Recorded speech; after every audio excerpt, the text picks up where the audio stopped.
Fruit custard செய்கிறதுக்கு தேவையான பொருட்கள்லாம் என்னென்னு பார்ப்போம். ஃப்ரூட்ஸ் எல்லாம் சின்ன சின்னதாக கட் பண்ணி வச்சுக்கணும். ஆப்பிள் ஒன்று, போமோகிரானேட் ஒன்று, பனானா ஒன்று, மேங்கோ போடலாம், பைனாப்பிள் போடலாம், என்னென்ன ஃப்ரூட்ஸ் இருக்கோ எல்லாமே போடலாம். இது கஸ்டர்ட் பவுடர் 3 டேபிள் ஸ்பூன் எடுத்து வச்சுருக்கேன். சுகர் 6 டேபிள் ஸ்பூன் எடுத்து வச்சுருக்கேன். பால் கொஞ்சம் எடுத்து வச்சுருக்கேன். பால் 1 லிட்டர் நல்லா காய்ச்சி எடுத்து வச்சுக்கணும். சிம்மில் வச்சுட்டு ஆடை விழுகாமல் நல்லா கிண்டி விட்டுட்டே இருக்கணும்.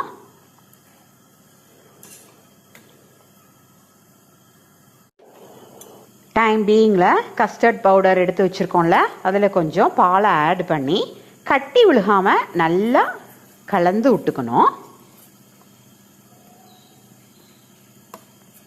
நல்லா கட்டி விழுகாமல்